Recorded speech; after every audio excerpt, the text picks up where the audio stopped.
अभी का जो सेशन है वो लार्जली डिजिटल टेक्नोलॉजी का इस्तेमाल लेबर राइट्स के लिए, the use of digital technology for labour rights कैसे हो सकता है उसको थोड़ा और ज़्यादा अनपैक करने के लिए है।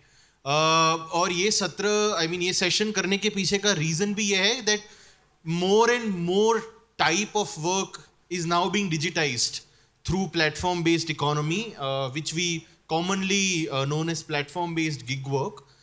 More and more type of people, especially young people, are resorting to getting on an app to deliver food, to drive people so that we can reach from one place to another, to deliver groceries, or to host people through Airbnb, etc. etc. तो ये बहुत अलग अलग प्रकार के काम आज हमारे आसपास हम देख रहे हैं। तो ये जो सत्र है वो ये जो वर्कर्स हैं जो गिग इकोनॉमी में इन्वॉल्व है, प्लेटफॉर्म बेस्ड इकोनॉमी में इन्वॉल्व है, उनका अनुभव समझने के लिए है, to know their experience more. और दूसरा, हम how do we use digital technology in favour of workers to protect and expand their welfare rights, उस पर एक चर्चा करने की कोशिश करेंगे। और उसमें राजस्थान से 2-3 एग्जाम्पल्स हैं, उस पर बात भी करेंगे कि किस प्रकार से SR अभियान, MKSS सफ़र, ये अलग अलग प्रकार की एडवोकेसी में इन्वॉल्व रहा है और हम क्या सीखे हैं from workers struggle of the past as well. तो इस सत्र के लिए मैं सबसे पहले शेख भाई को आमंत्रित करना चाहूँगा, वो अपना परिचय खुद भी देंगे। और ये सत्र अधिकतर हिंदी में रहेगा, जो स्पीकर्स हैं वो हिंदी में बात रखेंगे। Is there anybody in the room who can not understand Hindi at all? We can take questions in English, that's not a problem at all. Is there anybody जिनको हिंदी बिल्कुल समझ नहीं आता है? ठीक है, सो हम शुरू कर सकते हैं। तो शेख भाई आप अपना परिचय भी दे दीजिए। और थोड़ा बहुत मैं जो कहना चाहता हूँ कि शेख भाई खुद एक ओला उबर ड्राइवर रहे हैं, एक प्लेटफॉर्म बेस्ड गिग वर्कर रहे हैं, और काफ़ी सालों से वो गिग वर्कर्स को एक साथ लाने में, यूनियनाइज करने में, उनके मुद्दों को सरकार के सामने, समाज के सामने रखने में एक बहुत महत्व की भूमिका निभा रहे हैं। तो ओवर टू यू शेख भाई, वो हमें 15 से 20 मिनट में जो अलग अलग प्रकार के स्ट्रगल्स और चैलेंजेस वर्कर्स फेस करते हैं उसके ऊपर हमें इन्फॉर्म करेंगे। मेरा नाम शेख सलाउद्दीन है।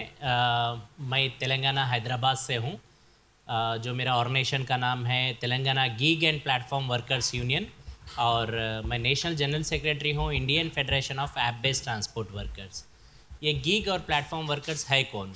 गिग और प्लेटफॉर्म वर्कर्स वो है, अगर जब आप देखेंगे ओला, ऊबर, स्विगी, जोमेटो, अमेज़ॉन, फ्लिपकार्ट, ये सब डेली वेज। अभी तो अर्बन कंपनी की जो वुमेंस है वो घर पे आके बाल कटाने का काम, ब्यूटिशियंस का काम, बॉडी मसाज, स्पा, ये सारे लोग को गिग और प्लेटफॉर्म वर्कर्स बोलते हैं।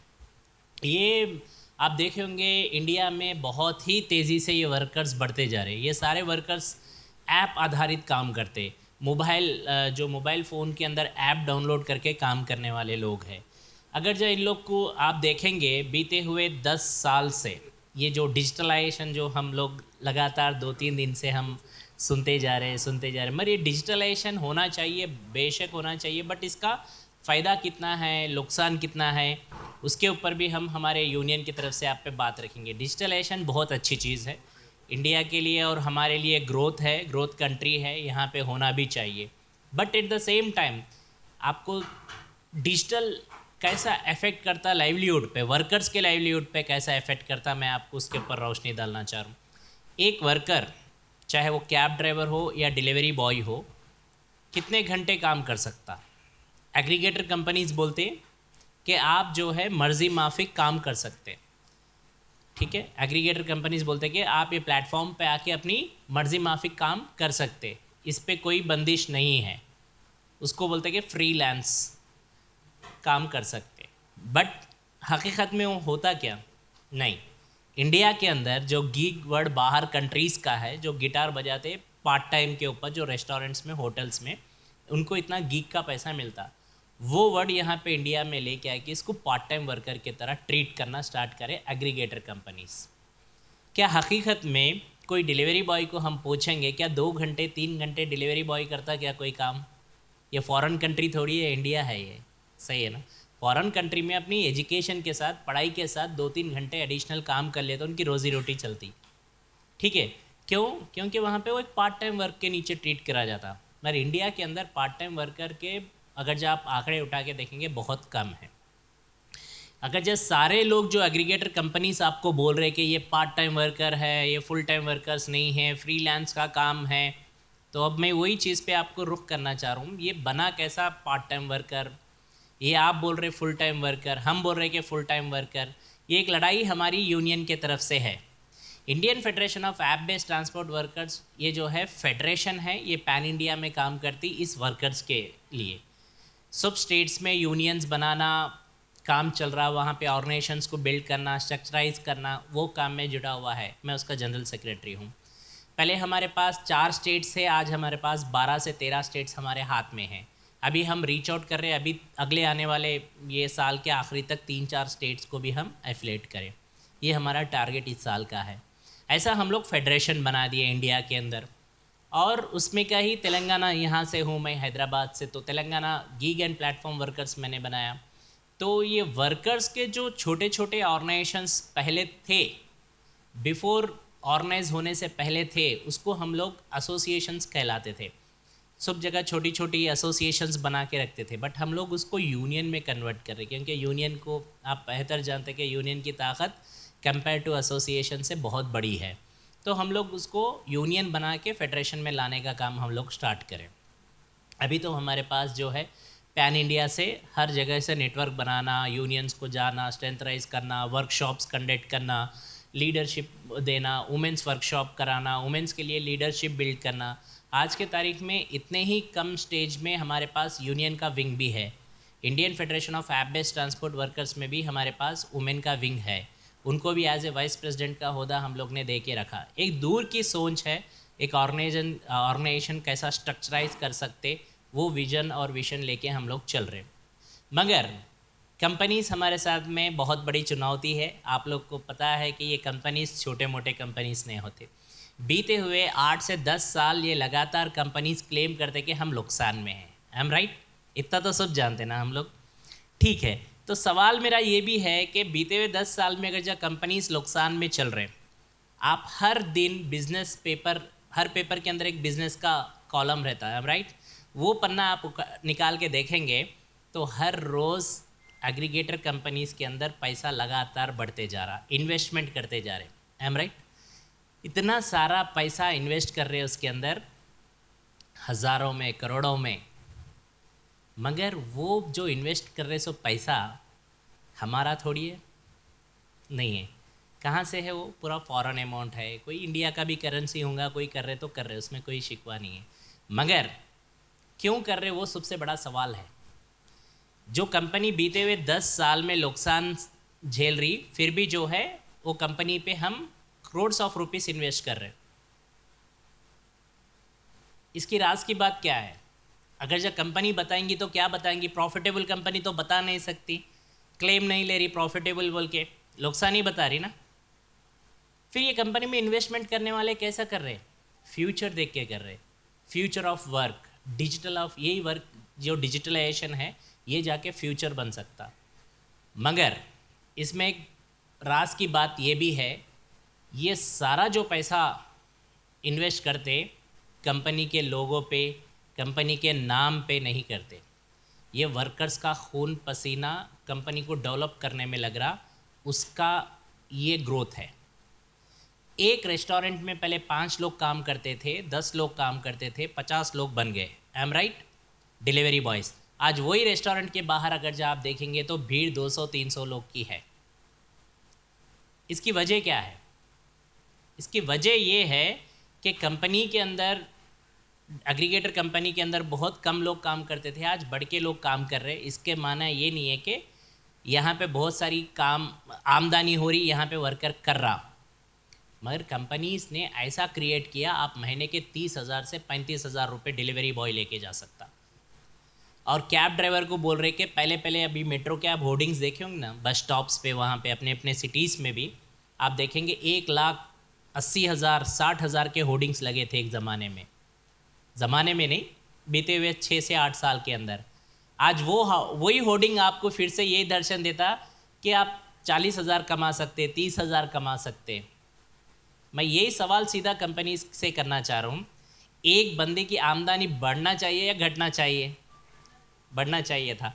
1 लाख रुपए की होर्डिंग जाके 2 लाख रुपए होना था बीते हुए 8 साल में। मरो 1 लाख की होर्डिंग जो है आज 60,000 रुपये बन गई, कहीं 30,000 रुपये बन गई। डिलीवरी बॉय को आप देखे होंगे 40,000 कमा सकते, आज बोल रहे कि 20,000, 25,000, 30,000 कमा सकते। मैं बोल रहा हूँ इजाफा होना चाहिए, क्यों नुकसान घाटे में आ रहा डिलीवरी बॉय की आमदनी? Am right. पहले डिलीवरी बॉय एक ऑर्डर पे 35 रुपया कमाते थे, एक ऑर्डर देने पे, चाहे शॉर्ट राइड हो या लॉन्ग राइड हो। मगर आज वही ऑर्डर देने गए तो आपको 15 रुपये मिल रहे। देखो आप, उसकी आमदनी बढ़ने की जगह घट गई, ये नुकसान हुआ। अगर जब कैब की बात करेंगे, डीजल का जब दाम था 60 रुपया, आज जाके 100 रुपये के ऊपर है। जब किलोमीटर जो है 7 रुपये 8 रुपये गिरता था, आज भी 8 रुपये 9 रुपये ड्राइवर को गिर रहा। आप देखेंगे हाँ आ रहा हूँ, ये टेक्नोलॉजी कैसा उसको कैप्चर कर रही, पहले ये ग्रास रूट पे थोड़ा। यस, तो ये चीज़ हमें सोचना इसलिए था, मैं इसलिए ब्रीफ देना चाह रहा हूँ कि ये ज़मीनी हकीकत है। इसको अगर जब आप जोड़ के रखेंगे तो अभी मैं जैसा कुछ भाई बोले उस चीज़ पे आ रहा हूँ, क्योंकि ये नहीं समझे तो आप वो नहीं समझ पाते। अब ये कंट्रोल, डिजिटलाइजेशन कैसा कंट्रोल करता? एक तरफ है एग्रीगेटर कंपनीज, एक तरफ है वर्कर्स। हम लोग पहले बात तो हम लोग को वर्कर्स नहीं बोलते, पार्टनर बोलते। Am right. Driver partner, delivery partner, नाम पार्टनर देने से हम पार्टनर नहीं हो गए, हम तो वर्कर ही है, रोज़ कुआ कोट के पानी पीने वाले लोग हैं। Am right. मगर ये कंपनी जो है पार्टनर पार्टनर बोल के बुलाते रहते। ये कंपनीज कैसा एल्गोरिथम पे डिज़ाइन करते मैं बताता हूँ। कभी आप देखे होंगे यहाँ से टी हब के नीचे शायद आप जाते हुए देखिए, गाड़ी बुक करते हो तो आपको 2 गाड़ी आपके बगल में मिलेंगे, ओला और ऊबर के, फिर भी वो गाड़ी वाला बंदा नहीं आएगा। कहीं 2 किलोमीटर 3 किलोमीटर रहता वो बंदा आपको लेने के लिए आता पिकअप। इसका रीज़न क्या है? आपके पास में, आपके बगल में नीचे गाड़ी खड़े के उसको बुकिंग नहीं देके 3 किलोमीटर वाले को क्यों देना पड़ रहा? ये डिज़ाइन कौन कर रहे हैं? जो बैक एंड टीम बैठ के है एल्गोरिथम, वो डिज़ाइन करता। डिज़ाइन कैसा करता? रेटिंग, ड्राइवर की, डिलीवरी बॉय की रेटिंग देखी जाती। रेटिंग के ऊपर ही नहीं, उसका बिहेवियर भी देखा जाता। वो कौन मापते? बिहेवियर, रेटिंग, ये सब जो पीछे मेरे बैठे हुए हैं एग्रीगेटर कंपनीज, वो देखते। आपके साथ बहुत सारी बार ऐसा हुआ होगा, डिलीवरी बॉय आके 10 रुपये टिप नहीं मांगता, मगर रेटिंग के लिए आपके लिए भीख मांगता। Please request madam, sir please rating दे दो, रेटिंग दे दो। वो टिप नहीं मांगता आपसे। उसकी अहमियत टिप की नहीं है, पैसों की नहीं है, उसकी अहमियत है उसके जॉब की। उसको अगर जब रोज़ी रोटी पे आना है तो उसको डिजिटल पे आप रेटिंग देना है। 5 रेटिंग अगर जब देंगे, ऐसे 5 रेटिंग शाम तक लेंगे तो 50 रेटिंग का उसको मिला के सोचो 2-3 रेटिंग का उसका इजाफा हो गया। ऐसा मापते। अगर जब वो एक कैंसलेशन करा, एक उससे गलती हो गई, ट्रैफिक पे टाइम पे जाके डिलीवरी नहीं कर पाया, इतने सिटी में आप देखे होंगे नेक टू नेक ट्रैफिक है, कभी एक्सीडेंट हो जाता, कभी अच्छा बुरा हो जाता, इंसान तो है, रॉन्ग रूट पे भी जाना पड़ता। इसका कोई जो है कंपनी रिस्क लेने के लिए तैयार नहीं है।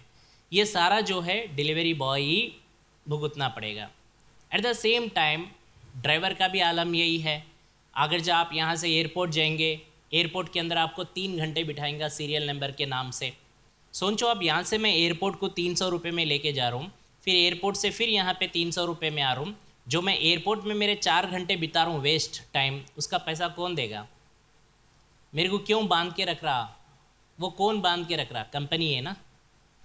मैं अगर जब आ सके तो आता हूँ, मगर एयरपोर्ट से सिटी को आने के लिए 30 किलोमीटर मेरे को फुगट में आना पड़ता, ड्राई रन लेके आना पड़ता। आजकल कस्टमर्स भी बहुत स्मार्ट हो गए। आपको बोलूँ, आप बेहतर जानते मेरे से, कस्टमर्स भी 2-2 ऐप स्टार्ट करें। ओला और ऊबर 2 में गाड़ी बुक करते, जो पहले आ गया उसको ले लेके चले जाते। I am right. मगर सोचो आप वो 2 गाड़ी 3 किलोमीटर से आए, पहली गाड़ी आप लेके चले गए, जो दूसरी गाड़ी 3 किलोमीटर से दूर से आ गया, उसके ऊपर क्या बीतेंगे? वो 3 किलोमीटर का पैसा कौन देगा? कंपनी देगी? नहीं। हम देंगे? नहीं। हम कैंसिल करें तो भी देते, कितने देते? 50 रुपया। 50 रुपये से थोड़ी उसका गुजारा चलता क्या? नहीं। सोचो आप एक सिटी से, रिमोट सिटी के अंदर है, यहाँ से आपको राइड नहीं मिलती, फिर से 4-5 किलोमीटर मेरे को रोड पे आना पड़ता। तो ये आने के 3 किलोमीटर, फिर जाने के 3-4 किलोमीटर, पूरे 6 से 7 किलोमीटर मेरे वेस्ट हो गए। इतना ही नहीं, मेरा टाइम भी वेस्ट हो गया। मैं लेट जाने की वजह से मेरी रेटिंग गिर गई। ये सब डिजिटलाइजेशन बांध के रखता। डिजिटलाइजेशन होना चाहिए, मगर डिजिटलाइजेशन में बहुत फ़र्क है। ये जो आप रेटिंग को यहाँ पे बांध रहे, एल्गोरिथम को हमारे पे लगा रहे, और रेट का फ्रीक्वेंसी ऑफ ट्रांसपेरेंसी नहीं रहता। अगर जब सोचो आप डेली एक रूट से एक रूट को जा रहे, डेली सोचो कि आप यहाँ से डेली दिलसुख नगर जा रहे, गच्चीबौली टू दिलसुख नगर, क्या डेली गच्चीबौली से दिलसुख नगर आप कभी भी जाओ एक ही रेट पे जाते? नहीं, कभी 200, कभी 400, कभी 500, बारिश हो गई तो 1000 रुपये भी जाते। सही है ना? क्यों? उसको कौन डिसाइड करते वो 1000 रुपये? मैं डिसाइड करता हूँ क्या? ड्राइवर। मेरे हाथ में है क्या? नहीं है। मैं यही बोलता हूँ कि जो बेस्ट फेयर है वो दे दो कस्टमर के लिए। मेरे को कोई सर्च पीक लेना का नहीं है, और लिए तो मेरे को आने का नहीं है मेरे पॉकेट को। आप 3x भी दे दो, एल्गोरिथम डिज़ाइन करता कि मेरे जेब में कितने आना है, क्योंकि एल्गोरिथम आपको बताता कि 3x दे रहा, मेरे को भी बोलता 3x दे रहा। जैसा मैं सर्च के एरिया में आ जाता हूँ, वो पॉइंट लोकेशन पे मेरा सर्च हटा दे के बाजुक दे देता। यार आप सर्च में नहीं है, मगर आपसे सर्च की बुकिंग लेता 2x 3x, मगर मेरे को नहीं देता। वो डिज़ाइन करने वाला भी कंपनीज है, एल्गोरिथम डिज़ाइन। फेयर की बात बोलता हूँ, बहुत सारे बार आपको भी ड्राइवर से कभी कभी बातचीत में बहस हो गई होंगी। आपको 200 रुपये फेयर बताता, वो एकदम जंप करके जो है 350-400 रुपये चले जाता। Am right? आप बोलते कि नहीं, मेरे को तो एस्टिमेशन फेयर बताया मेरे को 200 रुपया, मगर आप 300 रुपये मांग रहे, 400 रुपये मांग रहे। ड्राइवर के हाथ में कंट्रोल नहीं है, वो डिसाइड वही करता। समझो कि आप मैप से आ रहे, एम राइट? आप गूगल मैप का जो लोकेशन डालते, वो लोकेशन आपको 2 रूट बताता, एक ट्रैफिक का, एक विदाउट ट्रैफिक का। मगर ड्राइवर क्या करता, जो रूट बता रहा वही जाता। मगर हम लोग क्या करते, नहीं भाई ये ट्रैफिक रहता है एरिया, दूसरे रास्ते से जाने दो। मैं ड्राइवर नहीं जाता, आपसे बहस करता, मगर जाता नहीं। क्यों? क्योंकि वो उसको 2 किलोमीटर वो एक्स्ट्रा गए तो भी वो पैसे उसको नहीं मिलते। जो आपको ऑलरेडी रेट, जो आपको तय करा था और रास्ता, वही रास्ते से जाने के लिए बोलता हो, उसके लिए वो दूसरे रास्ते से जाने के लिए मना करता। भले वो गूगल मैप बताता रास्ता, मगर जा नहीं सकता ड्राइवर। ये भी ड्राइवर के ऊपर बंदिश है। डिजिटलाइजेशन होना चाहिए, मगर इस पे नहीं। डिजिटलाइजेशन ऐसा होना चाहिए, एकदम फेयर और फ्रीक्वेंसी होना चाहिए। दोनों के लिए भी अच्छा होना चाहिए, कस्टमर के लिए भी, ड्राइवर के लिए भी। ज़माना डिजिटलाइजेशन चल रहा, उसके ऊपर ज़रूर हम जा सकते, मगर जब तक इस चीज़ पे क़ानून नहीं लाएंगे, ये सारे चीज़ों पे, जब तक ये कंपनी, एग्रीगेटर कंपनीज नहीं रुकेंगे। अगर जब आप देखेंगे एग्रीगेटर कंपनीज़ को पहला क़ानून कहाँ पे बना? राजस्थान में। वो राजस्थान के क़ानून में ये चीज़ भी उसमें डाली गई। रक्षिता जी आपको बेहतर, उनका नेक्स्ट सेशन में उन्होंने इस चीज़ के बारे में बेहतर आपको बताएंगे कि राजस्थान के अंदर बिल में क्या क्या चीज़ हम लोग ने डाली। और ड्राइवर्स के लिए, पब्लिक के लिए भी, दोनों के लिए ट्रांसपेरेंसी, ग्रेवियंस मैकेनिज़्म और वेलफेयर और सोशल सिक्योरिटी, सब चीज़ हम लोग उसमें डाल के रखा और पास भी करा लिया। वो एक पहला क़ानून है हमारे पास हाथ में, वो एक मॉडल है। राजस्थान एक मॉडल है पूरे इंडिया का। हम भी वही चाह रहे कि हर स्टेट में उसको इम्प्लीमेंट करें और स्टेट में बेटर इजाफा करें, ना कि उसमें कोई कम करे। ये तो हमारा एक लाइन है कि इसके बेटर क्या क्या कर सकते। अभी राजस्थान में के बाद हम लोग कर्नाटक गए, कर्नाटक में भी क़ानून बनने के लिए तैयार है। 90% जो है वहाँ पे क़ानून बन के निकल के आ गया बाहर। अभी एक 10% है, मे बी वो 1-2 महीने में वो भी निकल के आ जाएगा। वो भी एक अच्छा इनपुट है। तो बस बात एक ही है, डिजिटलाइजेशन के लिए हम कोई भी मना नहीं कर सकते, मगर डिजिटलाइजेशन में ट्रांसपेरेंसी ज़रूरत है। डिजिटलिज्म में डिजिटल को मैकेनिज़्म जो हम लोग कंट्रोल करते हैं, जो एल्गोरिथम बोलते, आज तो अभी तो एआई आ गया, आई एम राइट?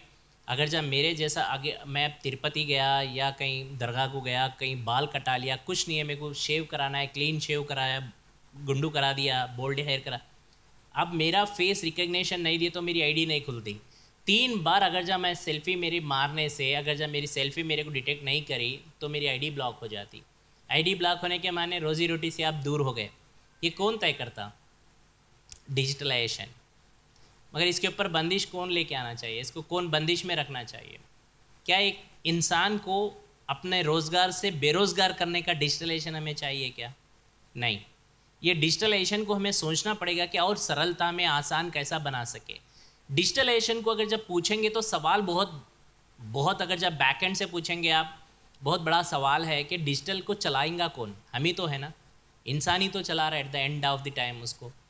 मगर वो इंसान के हाथ में से भी कंट्रोल नहीं रह पा रहा, वो एक वर्कर आगे वाले इंसान को इंसानियत तक नहीं वो करने जा रहा, तो आप सोचो कि उसका डिजिटलाइजेशन का फ़ायदा क्या हो सकता है वर्कर के लिए? जो वर्कर वो है, वो जो रोज़ कुआं खोद के पानी पीने वाला वर्कर है, उसके घर पे क्या बीत रही होंगी? तो ये सारे चीज़ जो है, ड्राइवर हो या डिलीवरी बॉयज़ हो, अर्बन कंपनी के महिला हो, अर्बन कंपनी के वुमेंस के लिए बहुत बड़ा प्रॉब्लम फेस कर रहे, उनके आईडीज़ डीएक्टिवेट कर रहे। कंपनी ने उनसे ट्रेनिंग के नाम पे, स्किल ट्रेनिंग के नाम पे दे रहे, ट्रेनिंग दे के उनके नाम पे 50-50 हज़ार रुपये ले रहे। कंपनी बोलती कि प्रोडक्ट हमारे पास ही ख़रीदना है। अब ये पता नहीं है कि अब एग्रीगेटर कंपनी जो है प्रोडक्ट का भी दुकान मैन्युफैक्चरिंग खोल के रखी, तो आपके पास ही क्यों ले भाई? कोई सा भी ब्रांड जब लेना है तो वो कहीं से भी परचेस कर सकता, ब्रांड है नहीं है, आप वो देख लेना है तो देखो क्वालिटीज़ है उसमें, बेटर क्वालिटी सर्विस दे रहे हो, वो है या नहीं है वो आप वेरीफाई करो। क्यों आपसे सामान क्यों ले? जो सामान बाहर 1000 रुपये का है वो आपके पास से ख़त्म करो कुछ भाई, वो आपके पास सामान मेरे को 500 रुपये में मिल रहा था, वहाँ पे 1000 रुपये में मिल रहा है। Am right? मैं क्यों लूँ आपके पास? मैं बाहर लेना चाह रहा हूँ, मगर कंपनी अपनी बंदिश में रख रही। और ये कंपनी भी डिसाइड वही करती कि काम किसको देना है, काम किसको नहीं देना है, ये कंट्रोल करेंगे। जैसा अभी गाड़ी का भी है, सेम जैसा ऑटो का है। ऑटो के अंदर आपको एक बात बताता हूँ, आपको तो पता है ऑटो का रेट बहुत सस्ता रहता है, राइट?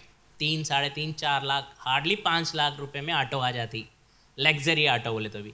मगर कार कितने में आती? कम से कम 8 से 10 लाख, एम राइट? मगर वो कार वाला ऑटो से भी रेट सस्ते जा रहा था, सोचो आप पे क्या बीत रही होंगी जो कार वाले के ऊपर। ये कौन डिसाइड करता? Company, algorithm. इसका नुकसान किसके ऊपर गिर रहा? वर्कर्स के ऊपर। ये डिजिटलाइजेशन के अंदर वही बोल रहा हूँ कि ये जो मैपिंग करता, जो रेट फेयर की ट्रांसपेरेंसी नहीं है, जो ये बैकएंड से जो खेल खेलते, वो डिजिटलाइजेशन में वर्कर्स के लिए बहुत ही नुकसान हो रहा।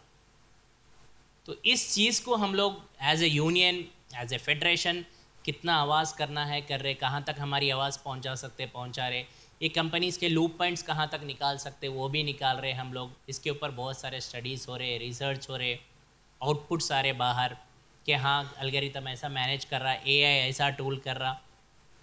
ये सारे चीज़ जो है बंदिश में रख के काम करने के, वर्कर को ये बोल रहे कि ये फ्रीलांस वर्कर है, अपनी मर्जी माफिक गिग वर्कर है, अपनी मर्जी माफिक काम नहीं हो रहा भाई।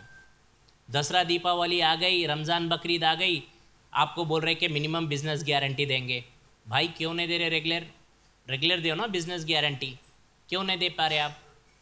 डिलीवरी बॉय को बोल रहे कि भाई आपको 2 घंटे काम एक्स्ट्रा करो बोनस मिलेगा, घंटे नहीं बोलता उन्हें, 2 डिलीवरी बोल के 4 डिलीवरी उसको करता। अब वो 4 डिलीवरी बाई सोचो कि 8 डिलीवरी मानना है, 4 एक्स्ट्रा डिलीवरी मानने पे उसको बोनस मिलता, इंसेंटिव। अब वो इंसेंटिव के लिए उन्होंने 4 घंटे एक्स्ट्रा करने के लिए 8 घंटे फिर से लगाना पड़ता, क्योंकि लास्ट के 2 राइड मिलना बहुत उसके लिए मुमकिन नहीं है, वो राइड दूसरे को देते ट्रांसफ़र करके। ये सबसे इम्पॉर्टेंट है। तो ये सारा चीज़ जो कंट्रोल है, डिजिटलाइजेशन का कंट्रोल है, वो पूरा जो बंदिश करता अपने हाथ में रख के, वो है एग्रीगेटर कंपनीज, एल्गोरिथम।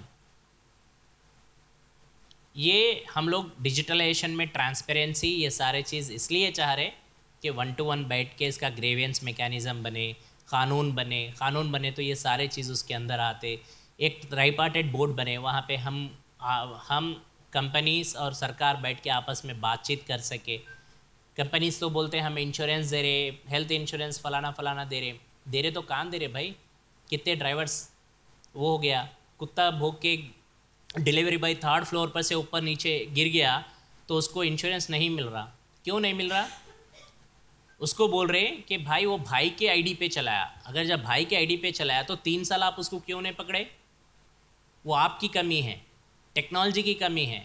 आप उसको चला रहे थे तो आपकी गलती नहीं है, डिलीवरी बॉय की गलती है। आपकी गलती आए तो आप बच जाते, जब डिलीवरी बॉय की गलती आती है उसको प्रूव करने का टाइम आया तो आप हल्लू पतली गली से निकलते। तो ये कंपनीज़ का बिहेवियर है।